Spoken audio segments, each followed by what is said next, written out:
Hi, this is Pan-tastic. So, as many people in the atheist community have been weighing in on this whole rationality rules, transgender, participation in sport, and transphobia, I thought I would put my 2 cents in. Looking at the big picture, some of the things that rationality rules referenced weren't correct. Some of the science has been far updated from what he was referring to. And to be quite honest, I wouldn't even weigh in at this moment on what side I would come down on, because it seems to me that trans athletes competing now is new. It's too new to make a solid decision on. And when looking at the evidence that rationality rules was giving, it was studies about cis women versus cis men and whatnot, and there's so many other complicated parts to a human body and chemistry going on in a human body that I don't think you can come down on testosterone equals better performance, period. That being said, as far as trans athletes competing in sport, it's something that needs to be looked into, studied more. This claim that they have an advantage needs to be looked at. That needs to be a hypothesis, and sport scientists need to dig into that and find out if it's actually a true claim or not. Throwing around the term transphobic. This is purely my opinion. Transphobia is a thing that underlies our culture. I will say there were things that were said. There were things that were said in the Rationality Rules video that are hurtful to the trans community. I wouldn't necessarily label that as transphobic, although I will tell you the first time I watched it, I had a very strong emotional reaction. I had very emotional reactions watching all the videos because it's a really emotional thing. And we're talking about people and their rights and a group of people that are horribly marginalized. So to use the word transphobic, this refers to ideas and actions. They're things that exist in our culture. They're not something to describe a person as. People can do transphobic things, hold transphobic ideas, but that doesn't make them transphobes. I'm a huge ally to the trans community. I don't like to see people villainized, and I don't think that Stephen's intentions were bad. Harm was caused, however, and responsibility for spreading ideas that cause harm does lie with him. As with anyone, when we do things, I have a trans nephew, and it took me years to get used to changing the pronouns I use to refer to him.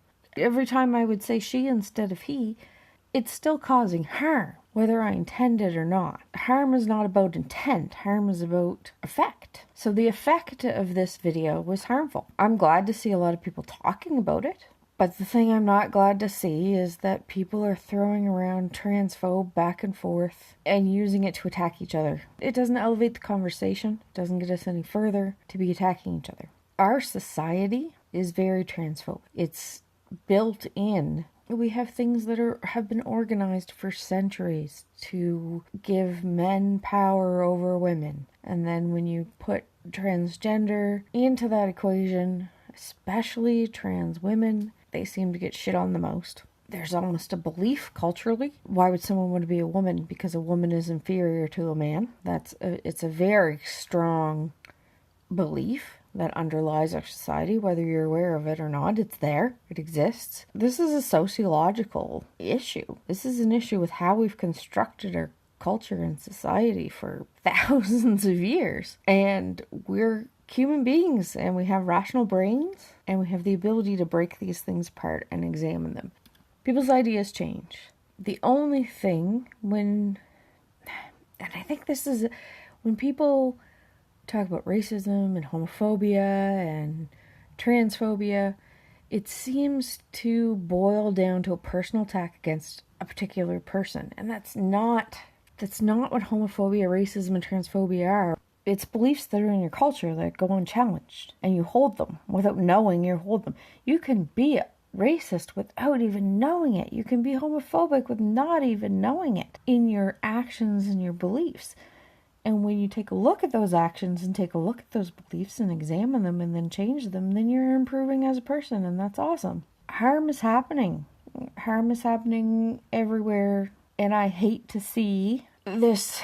The trans women in sport thing seems to be one of those things where it's like, well, these beliefs exist in our culture, that men are outperform women, etc., etc., and just from a few little, I mean, I didn't fully research, I'm not making an argument for anything. I didn't fully research stuff, but I, looking around and stuff, and found one study that said elite male athletes actually were producing less testosterone than female counterparts. So that whole thing needs to be studied more. You can't just, it's like saying just because someone's taller, they're going to be better at sports. It's not necessarily true. In fact, like the data that was being presented was data that was from a general population. It wasn't from elite athletes, and it was comparing cis men and cis women. So it wasn't data that was precise enough to address the claim that was being made. But anyway, I'm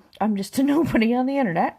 I do remember when I was watching Talk Heathen and Atheist Experience and saw that he was on there, I was like, I wonder what their position is on that video. It appears to be that they weren't maybe fully aware, or not everyone was aware. That was another thing, the letter they put out. I get the impression that when Stephen put his reply video out there, I would imagine on a first reading, that would have stung. I could put myself in his shoes and go, yep, that would have stung. As someone not involved, when I read it, it didn't sound very harsh. But if I was in his shoes, I probably would have felt that it was, a little bit harmful. So again, when you're going through harm upon harm upon harm, that's not useful at all. I do think his suggestion where he said they could have said this, I think that would have relayed the same meaning they were trying to convey. That he doesn't represent our views, or people on our show don't represent our views. I don't know if I would have used the word denounced, but it just seems like a harsh word to me. Maybe it was appropriate, I don't know. I'm really just rambling out loud, guys. Yeah, there seems to be a big divide with some other, followers of different people, and lots of nasty things getting thrown around in comments. Mind you, they're always thrown around in comments, I guess. People that are looking for fights look for fights, but it's that tribalism thing. It's our brains. Our brains do it. We have to be aware our brains are doing it and go, oh yeah, that's that reptile brain. Tribalism, us, them bullshit that are kept us alive when we were in tribes, but it's, we're able to acknowledge it, challenge it, and move on from it now. Or at least I hope we are, if we're willing to. So yeah, self-awareness is a thing that not everybody has, but it's a useful thing. People should invest in maybe getting a little more self-awareness. And I think that that's probably, hopefully, what's going to happen with Stephen, that he's forced to really dig in there and go, okay, wait a minute. Did I just find things that supported what I already thought? Or am I really going to dive into this? Am I going to go, okay, I think that trans athletes have an advantage over cis athletes. Let's disprove it. Because that's what science is supposed to do. You're supposed to have a claim, and you're supposed to fight like hell to prove it wrong. And then when you can't prove it wrong, there you go. You have you test shit.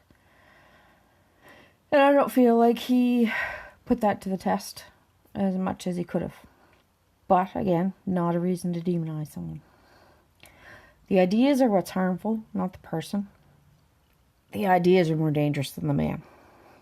For sure. Anyway, that's enough of my rambling. So I'm Pan-tastic. And this was, I don't know what it was. This was just ramblings.